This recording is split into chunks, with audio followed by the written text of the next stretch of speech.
What's up, everyone? Welcome to another edition of Processing Blue, where what do we do, Mike? We process blue for you. Nailed it! That's right. He's Mike Kaye. I'm Alex Zietlow, and we're Carolina Panthers beat writers for the Charlotte Observer. We have a great show for you today. We're going to break down the Carolina Panthers' massive come-from-behind win over the Miami Dolphins that featured a career day and nearly franchise record-setting day from Rico Dowdle. We'll also have a discussion on how Chuba Hubbard and Dowdle can be the best versions of themselves together in this backfield, a puzzle that head coach Dave Canales considers a, quote, good problem to have. We'll also talk about Jalen Coker's potential return, the defense's continued issues defending tight ends, and we'll preview the Dallas Cowboys game this Sunday in Bank of America Stadium. But before all that, Mike, how are you doing? Hanging in there, man. Kids are in school. The summer is over. It's getting a little bit chillier out, which I prefer as somebody who really enjoys colder weather. It's beautiful out today. It is beautiful out today. I'm here with you. Like, things could be much worse. I think, I often say, when people say I've got nothing to complain about, I said, well, that's good because no one would want to listen. So, except for Alex, because Alex does that type of stuff. But things are on the ups as far as the Panthers go, and I think that makes it for a much more interesting podcast, especially after the amount of criticism we gave them last week. So I'm interested to get into this with you. That was one of the crazier final 6 minutes of a game that I've covered in a really long time. And I think there's a lot to take away from it, both good and bad. And I think just because they came back doesn't mean you gloss over the bad. I think you have a more nuanced discussion. Go figure in this day and age. But I'll toss it back to you after your wonderful intro. What do you got in planned for us today? Well, I want to start with the bad because there is a lot of good to talk about. But the game did not start well for Bryce Young, for this offense, and also for this defense with their issues defending Darren Waller and all these things. Let's start with the 2 turnovers, though. Mike, when you're in the press box and you see Bryce Young commit his second turnover in like 3 plays or 4 plays, I'm curious as to what was going through your mind. David Newton and other reporters, I think it was just David Newton of ESPN, asked Dave Canales if he thought of benching Bryce Young in that moment. Dave ultimately said, no, we didn't. We were just going to go out there and play more football. But in that moment, I remember just watching on social media and just feeling like, oh, wow, this could be a disastrous day. What was your feeling when the Panthers went down 17-0? Well, I've seen this before. I mean, this was literally the script from the first 2 games. And so it was like, before they could even get situated, they were digging themselves out of a hole. I think when they scored the second touchdown after the second turnover, that's when I was like, well, I mean, I wouldn't bench him now. He's already put you behind the 8 ball significantly. And you got to get him out of that. That's like a card they cannot play this year unless they are fully done with Bryce Young. And for what it's worth, I think Dave Canales' patience in the moment paid off. I think Bryce made a handful of really spectacular plays that helped in that comeback effort. But I think the thing that I took away most was, the Panthers like to say it's about us. I think for once, and the way they matured is they said it's about us, but it's also about the other team because they had a very good blocking plan and run game plan for this game and realized that the Dolphins couldn't stop the run, period. And so, I mean, there was artistry in these blocking patterns and these schemes. They won with whams, they won with pulls, they won with duos, they won with crack tosses. Like, they did everything they could from a blocking scheme perspective to set Rico Dowdle up for success. And I think, look, I said this on WFNZ the other day.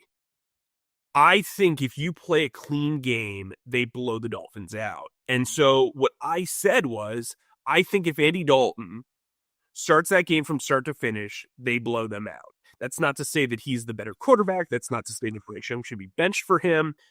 I just think he would have protected the ball better in this instance. And literally, when you go back and look, if you take away anything from this game, protecting the ball helps you surge. They scored 10 points off of regular, like, kickoff drives. Okay? They were handed 2 possessions that led to 14 points. Okay? Mm-hmm. With Andy Dalton there, they're still running the ball just as well. It was about managing the game. Mm-hmm. And I said that before the game, I said, if you don't turn the ball over, you're going to be able to run and you can win this game. And if you get to Tua more than you get to Bryce, more than they get to the Panthers quarterback, they can win this game. They did all of that. The only thing they didn't do was protect the ball. And that was literally the only reason why they were forced to come back the way that they did, which is in its own right. And Bryce deserves credit for how he, especially, by the way, that last drive, you can talk about how he was a spectator for a lot of the comeback. He was terrific on that final drive. I'm not taking anything away from what Bryce Young did after those turnovers. Nothing whatsoever. I'm just saying, if those turnovers don't happen, this game looks significantly different. Mm-hmm. The Dolphins literally could not run the football. They couldn't. 19 yards on 14 carries against a historically bad run defense. It's changing the narrative now, though. This defense is changing that narrative now. But... Right. And I think, like I've said before, I think this is an exponentially more talented defense than it was last year. I think those guys are starting to fall in place. I don't want to get too far ahead of ourselves and kind of go into an opposite tangent. But when we talk about the Bryce Young plays, this is why you and I have not been anointing him a franchise quarterback. This is why you and I have said, there is some lingering doubt. This is why you and I have said, I'm not saying that Bryce isn't an NFL caliber quarterback, because I do think he is. Do I think he's a franchise quarterback right now? Absolutely not. He's not really elevating the product. He elevated that drive to end the game. And if you're being critical, I think you have to acknowledge his shortcomings. He has turned the ball over twice in the first half of 3 separate games, which have all led to double-digit points. Mm-hmm. You're not only giving possessions away, you are swinging momentum exponentially here. And I think, it just always feels hard. He's had 9 comeback wins.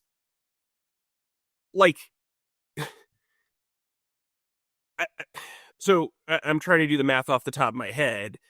He won 2 games his first year. He 5 won 6 his second year.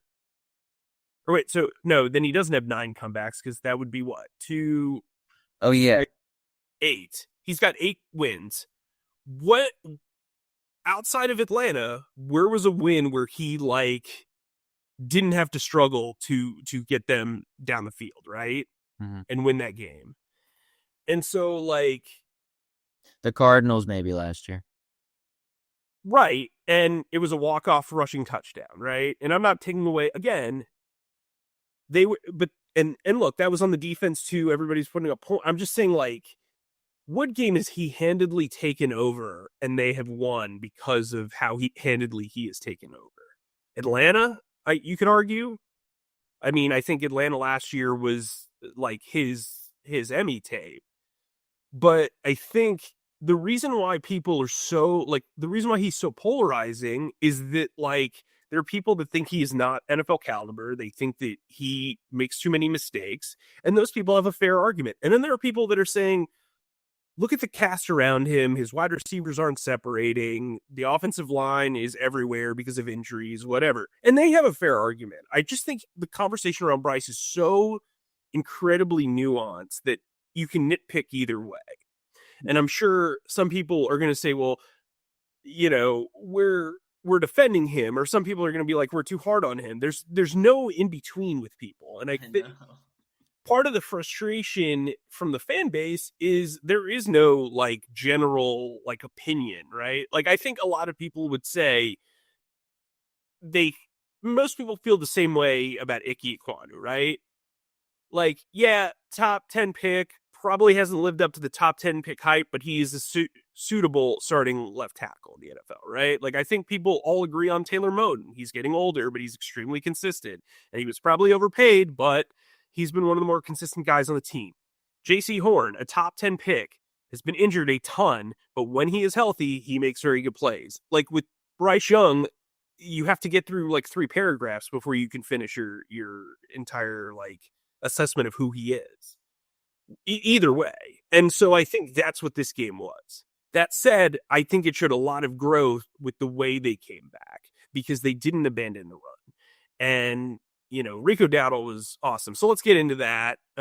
Sorry for that tangent, but like... No, I love it. I think that is exactly what is required when talking about this game in particular from Bryce, because like you said, that first quarter was really difficult. That first half was really tough, but I just keep coming back to that 4th down play in the first half where Bryce literally makes the pass defender miss and throws right in the face of another guy coming right to his face and finds Teteroa McMillan for a really clutch and important first down.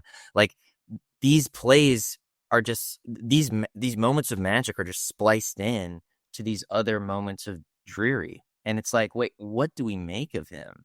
Well, what I think that's interesting that you brought that up, and it comes to my mind when you say that, yeah, he made a defender miss, he did all that stuff, and then he threw it. And then you go back and you see the Bradley Chubb thing, that's a sure sack, and it as he's trying to make magic happen, or at least take a sack, the ball darts out of his hands. Like, you get such high variance ebbs and flows with him that I think, again, you can point to either side if you're of the belief of either side. And so I think, you know, as objective reporters, it is hard to kind of get, like, he's been fine. Like, I'm not going to say he's been terrible. He's not unplayable. I'm also not going to say he's been terrific or great. I mean, he makes 5 plays a game where you're like, wow, that's the first overall pick. And then he makes 4 or 5 plays a game where he's like, wow, that's incredibly inaccurate. And wow, that was not a very thoughtful play or response to that coverage or that pressure. Like, and then everything in between is fine, right? So it all kind of evens out. Sorry. Yeah. Go for it. No, that's good. You mentioned not abandoning the run down 17-0, which ultimately keyed the Panthers to this victory, thanks to Rico Dowdle having an absolutely monster day. 23 carries, 206 yards, 1 touchdown, plus 105 in expected yards, according to NFL Next Gen Stats, which is just absolutely remarkable. We've talked about Rico Dowdle and his just amazingness this game on various platforms. You wrote really good stories about him post-game. I want to just, as opposed to just talking about how good he was, because you did mention the blocking scheme that was really good for him, I want to get into the discussion that I think is on a lot of Panthers fans' minds right now, and that is this. Rico Dowdle breaks out when Chuba Hubbard's on the sideline. Miles Sanders, week 18 of last year, breaks out with Chuba Hubbard on the sideline. Chuba Hubbard has proven that he can be a 1,100-yard rusher in the league when he is the undisputed number 1 running back. Dave Canales called this a good problem to have because they now have 2 good backs in the backfield. And whenever Chuba Hubbard comes back from his calf injury, this is only going to mean positives for this offense. Mike, I'm going to ask you this. Is that true? Can both of them being in the lineup, does that show the best versions of themselves and the best version of this rushing attack? Because I have thoughts, and I'm sure you do too. So yeah, I want to go back to the summer where Dave Canales essentially said that Chuba and Rico are similar players. I didn't agree with that, but obviously Dave knows more ball than I do and has obviously watched more Rico than I have. But what I would say is, I think that Rico is a little bit better in space. I think he is a lot better when it comes to outside zone runs. I actually think they complement each other really well, and not because they have similar skill sets. If you want to say like they both can be workhorses, that's where they like kind of align. But I think with Rico, running a lot of zone runs with him is really smart. I think that Chuba is a very traditional north to south runner. The difference between the two is that Rico will get you 15 yards on a run, and then he'll lose 3. Like, Chuba is the type of guy who's going to get you 3 to 8 yards on a carry, and then he might lose 1 yard every now and then, right? So I think it's more of a matter of situational usage. A lot of coaches like to oil change running backs with series. So like Rico will get a series, Chuba will get 2, Rico will get 1, like stuff like that. And to me, I think, thinking analytically, I think you have to be a little bit different than that. We did see Dave sprinkle in ETN. We did see DJ Dallas on 3rd down. I think that was primarily from a pass protection standpoint because they didn't run with him at all or throw to him. I think like when Chuba comes back, for one, I would not rush Chuba back based on the performance that they had. I do think Rico Dowdle had an incredible day. I think most of the big runs, and Dave kind of alluded to this, were really set up by the blocking. Like, the 53-yard run was purely on a crack toss. So Taylor Moton floats out to the beyond, around Tommy Tremble, essentially pulls around Tommy Tremble, seals off the right side. Then Tommy Tremble and Xavier Legette both block inside, opens up a ton of space, and Rico's not even touched for, miles, it feels like. Like, I think the big runs deserve offensive line credit. But I also think Rico fits that style. I think ETN fits that style too. I think they really, really like ETN, who actually outrushed the Miami Dolphins on Sunday. 22 rushing yards to 19, by the way. Which you very, politely pointed out on social media. Listen, if you can't be funny about stupid things, it's stupid. A professional football team should not be held to 19 rushing yards, especially against this defense. But alas. Look, I think I agree with Dave. This is a good problem to have. I think you're going to see Rico used pretty regularly in this backfield. Before this game, he had 10 carries. It was his highest carry total, and 32 rushing yards was his highest rushing total. What could become a problem is both of these guys feel like they need to be revved up. And I wonder how long Chuba Hubbard's been dealing with this calf injury, because he hasn't looked really good since probably week 2. And listen, it's the running game. You're going to get beaten up. And I think him taking the week off, potentially, we're recording this on Tuesday. We don't know what the situation is heading into Wednesday. If you want it, Rico's going to be motivated. They basically switched him out for Miles Sanders. So the Cowboys did. So it'll be really interesting how they handle this moving forward. But I think depending on who your opponent is, if a team is really good against north to south runners, you're going to feature Rico more. If you have more of an athletic offense that can make tackles in open space, you're probably going to go with Chuba. That's not a bad problem to have, and it gives you it gives you a 1A and a 1B. I think, there's no problems to really come out of this other than good ones. And I hear what you say about, okay, let's diagnose what the other team is doing, what the other defense is doing, and say, okay, based on that, we're going to give more carries to Rico, we're going to give more carries to Chuba. But also, the other part of me is like, well, when Hubbard had his breakout year last year, one that yielded him a 4-year extension, by the way, so this team is quite invested in him. When he had his breakout year, he was 11th in total carries in the league, and that's with him missing the final 2 games of the season. Going into week 5, before he was listed as out, he was 21st in the league in carries with 53 carries. Rico, similarly, had his best runs in the second half of this game. So it seems like another similarity, you mentioned they're both workhorses. It seems like another similarity of them is they get better as the game goes on. They seem to just get into, whether it's a rhythm or physicality or like feeling of the game or whatever. It's just I can't articulate it because I don't exactly understand, but they just get better as the game goes on. And that is kind of why I'm like, okay, well, having both it does seem great, but also you are losing a bit of their superpower, which is, hey, like they can really finish games strong. Um, do you have a like? How do you feel about that theory? Do you think that theory is just I'm just making stuff up, or like what do you think? No, I think I think it's a logical theory, but I also think again, if you're a next level play caller or strategist even, strategist, whatever. Anyway, strategist. And that sounds You're looking at the weekly assignment, right? Like, and you're saying, hey, this is what benefits us. Like, yeah, they did just pay Chuba, but they also want to keep Chuba healthy. mm-hmm. And they want him to be a long-term asset to this team based on what they paid him, right?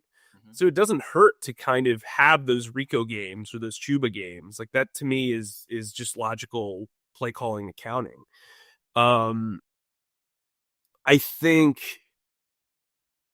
it's really interesting because Chuba's got a career high 2 receiving touchdowns already on the year, but he's not really the best receiver out of the backfield. And so I do wonder how they sprinkle in ETN moving forward, who has really flashed. I'm wondering how they handle Rico's role. And I'm actually kind of thrilled that I'm not the person that has to figure it out because it'll be something interesting to kind of hone in on throughout. But again, I just, we brought up the offensive line.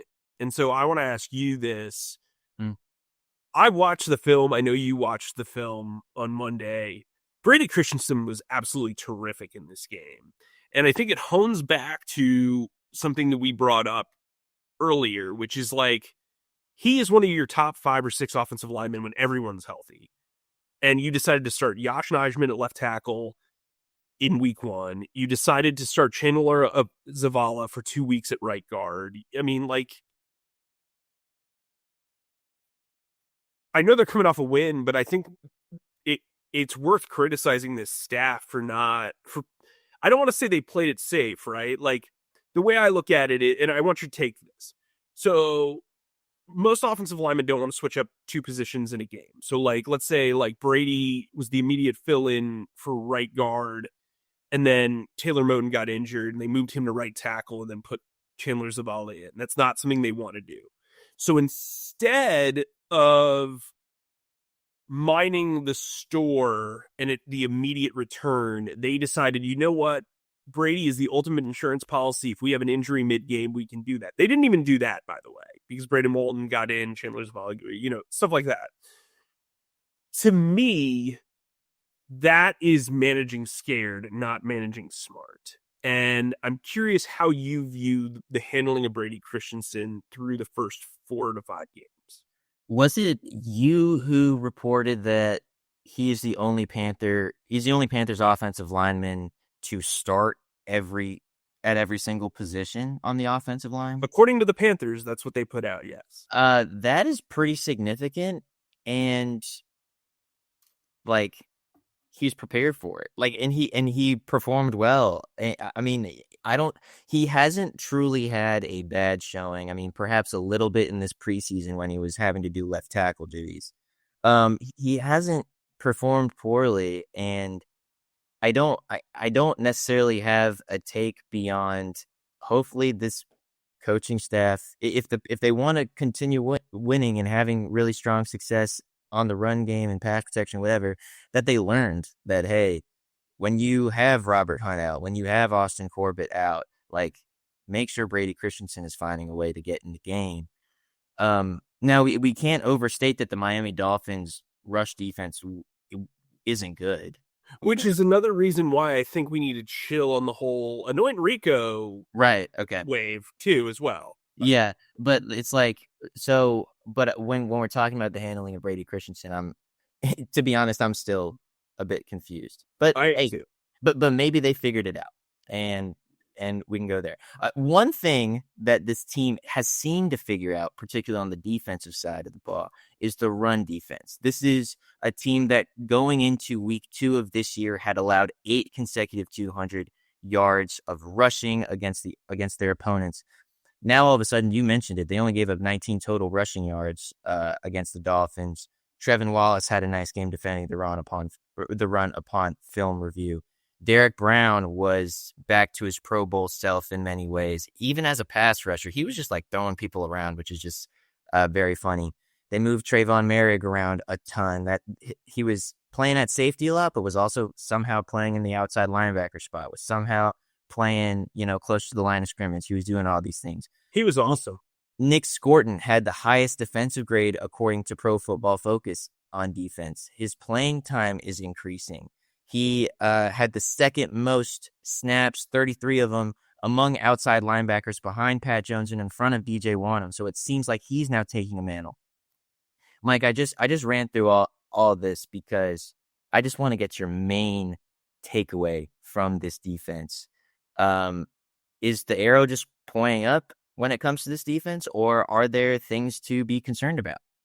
So I think they're doing a lot of what they did last year and a lot of what they did before, like the review session. They're just using guys to their strengths. I think Evero has figured out a lot of the stuff. Lathan Ransom kind of had a setback game, but even he made some big plays because he was aggressive. They ran a lot of big nickel. They kind of filtered Corey Thornton into the nickel spot. He had a pass breakup. He looked pretty good.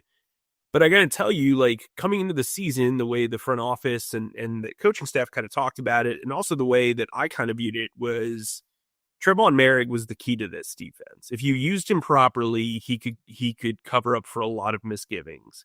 Big nickel is a package that I love because nickel is such a distinctly hard position to play. You have to tackle like a linebacker. You have to cover like a corner. You have to blitz like a pass rusher. Because you're not getting a clean blitz typically. So you do have to have some pass rushing bravado.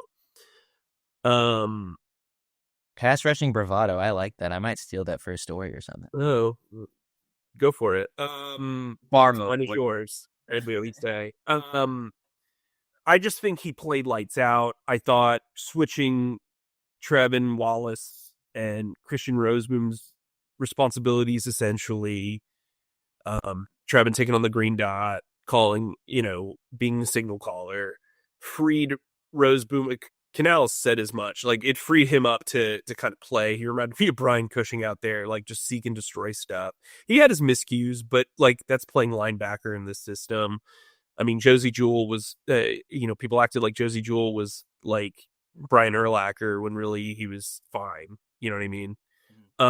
He had his lumps as well. And then I thought Trevin Wallace played really well. It felt like he knew everything that was going on.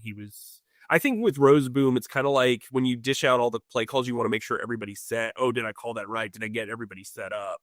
To me, Trevin Wallace takes it as, and this is me just projecting, just based on what I saw, because it always felt like Christian Roseboom was overthinking out there. To me, Trevin Wallace benefits from calling the plays because he knows what's going on around him. Like, you know what I mean? I think differently. Like, I think you research differently than I do. Like, the payoff is different from the research that you and I do. Like, we could research the same thing and take it a different way. And I think that's the product, at least the way it showed, having not talked to either one of those guys following the game. Nick Scorton's an extremely smart player. Like, a very smart player. Yo, bro, you were texting me on the film review like, dude, Nick Scorton, man. I'm like, all right, can't wait. His feel for space is, like, well beyond his years. Like, even let's say he doesn't develop into a 10 to 12 sack guy, whatever. He's going to be around the league for a really long time if he can stay healthy, because he's just so smart. The screen pass that he blew up for a 1 yard loss was terrific. Like, he knew the entire way that was a screen. He probably saw it on film. He probably saw the look, knew it, came off basically what his coverage assignment was, like, at least what it looked like on film. Like, he made a couple of stops that were just based on his smarts, not necessarily on his motor, which is terrific as well. This rookie class is extremely impressive, man. They are professional ball players, most of these guys, if not all of them. And I think that really showed in this game. Like, again, Lathan Ransom had some coverage miscues. I'm not like going to overlook that. And this team still can't defend tight ends. But they did adjust in the second half and kind of were able to I mean, Darren Waller ripped them a new one in the first half, and then they kind of took him out of the game. Granted, the other tight ends kind of picked up from there. I think this defensive line's really getting better. Like, their rotation is like making a ton of sense. A'Shawn Robinson's the most underrated player on this defense by a mile. Derek Brown looks like Derek Brown, as you said. I really like what I saw from the young guys. Like, by the way, LeBrian Ray has played in more games for Ejiro Evero's defense than anybody else in the league. And I told him that the other day, and he was like, "Whoa, really?" I love that stat. Yeah, I mean, it's probably not a great stat to remind the front office of because, J.C. Horn and Derek Brown have dealt with their injury history, and they've also, like, freely, like, moved all these players around. But I thought he flashed his first game back. He had 2 stops within, like, 4 plays in the first quarter. Tim Jackson looks like he's pushing well. He played with pretty high pad level as a draft prospect. We brought that up, I think, after we drafted him and watched some film during the summer. He's gotten lower. He looks like he could be a player. Bobby Brown's kind of been understated. I think he's been fine. I mean, I don't think he's been great or awesome. He's kind of disappointed me a little bit. But for the most part, this defensive line rotation looks good to me. Sick. You know who also is looking good, at least when it comes to his development and returning from injury? Let's go really quick to Jalen Coker. His practice window opened up today. I guess if you're listening to it on Wednesday, he has 21 days to be activated to the full 53-man roster. Mike, he suffered a quad injury before week 1, right after he was kind of anointed to be the heir apparent to Adam Thielen, who got traded to the Minnesota Vikings. So it was just like roller coaster of emotions. Like, okay, he was going to be the guy at the Y spot that the Panthers were going to relean on. Then he gets hurt. I mean, he was gonna play Z and Y, but yes. Okay, and but he was essentially going to fill Adam Thielen's shoes in at least some ways, and then he gets injured. And now the Panthers have to scramble. They go out and get Hunter Renfrow, who they just cut the week before, or a couple days prior, and they were having to figure out, okay, what is this receiving core going to look like after the talk of training camp being like, oh, we're spoiled by our riches with all these possibilities at wide receiver. Just want to get your take really quick. If Jalen Coker can come back this week, what do you think he'd bring to this offense? Well, I think he's a possession wide receiver, which is something this group is missing. They're trying to make T-Mac kind of the big play possession receiver. So, like, all of his gains are like 17 yards or longer. Like, he had the big catch in the first quarter. But you need a guy who can work underneath and make regular catches. Like, to me, if you come out of a game with McMillan having 5 to 7 catches and Jalen Coker having 5 to 7 catches, they're going to look different. From a yardage standpoint, but you're doing your job, right? And I think Jalen Coker's the guy that can pick up first downs. I think he's got a really good aptitude for routes and spacing. He's not a burner, but he can get you yards after the catch.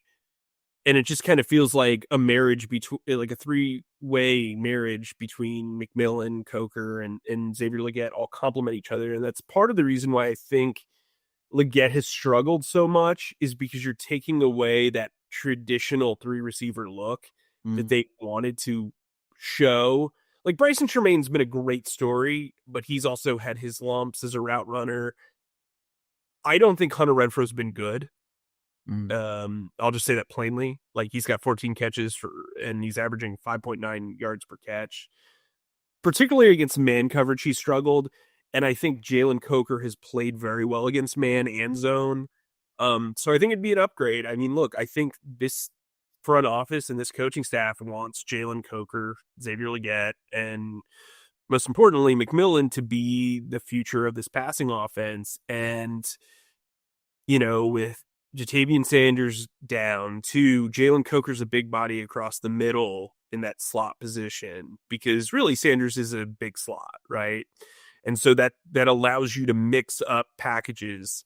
a little bit better. Like, I feel like Hunter Renfrow is like a stop and go player for 5 yards. Like if you need like an emergency throw over the slot, you don't want this slot to just become this mitigated, like, hey, he's a decoy or hey, he's the short yardage guy. I think Jalen Coker, I think he's a tad overrated by the fan base, if I can say.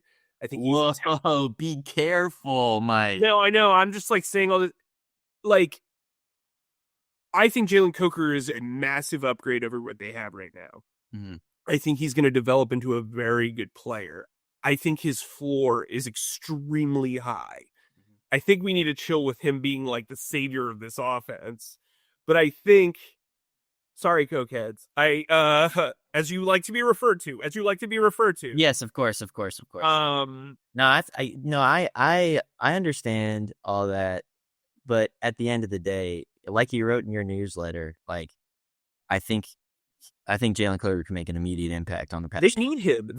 Yeah. Period. Plain and simple. Is he going to will them to a playoff run? Probably not. But I do think he is going to unlock a lot of this offense. And I think, listen, we've sat around with this. A lot of people want to straw man the Adam Thielen thing. I think if Coker's healthy, we're not talking about Adam Thielen at all. If he's healthy through these 5 games, we're not talking about it at all. And everybody's like, oh, that's a logical move by the front office. Yeah, it was a logical move when you had what you had working with you, right? So I think, yeah, I mean, that's kind of where I'm at. I think he's going to probably need a week. If he plays against the Jets, I'm expecting just a shellacking. But I mean, don't rush him back only for him to get injured again. Like, soft tissue injuries are tough, man. Yeah. And there's a lot of things that he needs to do to get back. He needs to not only prove that there's no pain in his leg, he also needs to build endurance and make football plays and do all these things that the trainers are currently working with him, hit certain top speeds and all these things. So before we move on to the Jets, because that's in 2 weeks, let's talk about these Cowboys. And let's get transition. And let's get your game prediction, Mike. Some Dallas Cowboys stats, just because it is tradition on the Processing Blue podcast to run through some of these. The Dallas Cowboy defense is not very good statistically. The Panthers have a chance to like really turn this one into a shootout. They allow 30.8 points per game. That's 29th in the league. They allow 412 yards per game, which is dead last in the league. When it comes to rushing, they allow 127 yards per game. That's 23rd in the league, still in the bottom half. And passing wise, they allow 8.4 yards per pass, which is dead last in the league. So a lot of opportunity for explosiveness when you hear that stat. Mike, I will go into my prediction right after you go into yours, or I can go first. I feel like I don't want to make it unfair to you, but actually, you know what? Screw it. I'm just going to say mine. I think that even though a lot of things will align and the Panthers have a lot of momentum right now, I think the Cowboys are going to walk away with the win in this one. There has yet to be back-to-back wins in the Dave Canales era with the Panthers, and I think purely they have to prove it to me. And I also think the Cowboys are better than their record suggests. I think the Cowboys are going to win 35-31. It'll be a shootout. It'll be a good game from Bryce Young. But I think Dallas will ultimately prevail. Mike, what do you think about that? Yeah, I think you've got it right. I was going to go 33-30. Cowboys. Oh, no, we're aligned again? Yeah, well, you know what? Misery loves company. Oh, no. Look, the Lakers aren't playing. Unless the Yankees somehow come back, they won't be playing on Sunday either. Oh, here we go. There's going to be a lot of Cowboys in that stadium. And I think, look, the Panthers are 2-0 at home. I think that plays into what they do. Something that you need to keep in mind as we talk about tight ends, though, is Jake Ferguson has the second most catches in the league. include not just of tight ends, but of wide receivers, running backs, everybody. Wow. He's only averaging 6.6 yards a catch, but they kind of used him as an extension of the run game. He also has 3 touchdowns. And so I'm curious to see how they kind of match him up defensively. Their running game isn't very consistent, but they are averaging, 134.4 rushing yards per game. They're a top 10 run defense. They're a top 3 pass defense. Pass offense, excuse me. They're a top 10 pass offense, or a top 3 pass offense, a top 10 run offense, excuse me. They also are putting up more yardage than any team in the league. And so this is a test. This is one of those, hey, is this team really different than last year? Or this defense really different from last year? I think you're really going to have to avoid turnovers in this game because they will make you pay. And I've seen a few Cowboys games this year where they try to give away the game offensively or defensively. And it's just the other team doesn't take advantage, right? That Jets game, I mean, brutal. So it's one of those things where I think if you're the Panthers, you need to be able to establish what you are trying to accomplish. You need to protect the ball. This is the game where I wouldn't be conservative, but I also wouldn't be overly aggressive either. Because the Cowboys will make mistakes, especially defensively. And if you play your game and you play well and you execute, you've got a shot in this one. But this is a lot of offense to overcome. And I like you said, they need to prove it. I don't think the Panthers have played a normal game all year. And it's that's what's so hard, right? It's like the Bryce Young debate. Both sides have valid, concerns and compliments. I still don't know what this team is, man. I really don't. I mean, I think it's proof by our win-loss record. What are we, both 1-4? Yeah. I'm devastated. Yeah, that's tough. Oh my God. But that's exactly right. They go and lay an egg in Jacksonville, and then they have this crazy come from behind effort in Arizona. So what do you make of that? Oh, and then they shut out a team in Atlanta, and then they get blown out by the Patriots, and then they actually come back and finish a comeback win after a whole bunch of turnovers against the Dolphins. Can we just see what it looks like when the turnover margin's the same, the explosive plays are the same? Can we actually see what this team is when all things remain equal? I guess not, because that's the NFL and that's what makes the NFL so exciting. But come on. So I'll give you this. I think Bryce can have a really good game. Hey, I know that sounds kind of out of nowhere, but I think Bryce is going to have a good game in this one. And I think, this is a big one for the front office, right? Because Miles Sanders is on the other side. Jonathan Mingo's on the other side. Jadeveon Clowney's on the other side. They're kind of like the ghosts of Panthers' bad past, right? They were around for the lumps of the years, right? Of recent years. And I think there's going to be pressure on them to really succeed because, we said it all summer. We thought this team wouldn't be out of it in the first 2 months of the season. And they're 2-3. That's about as good of a record as they've had since you've covered the team, right? Yeah.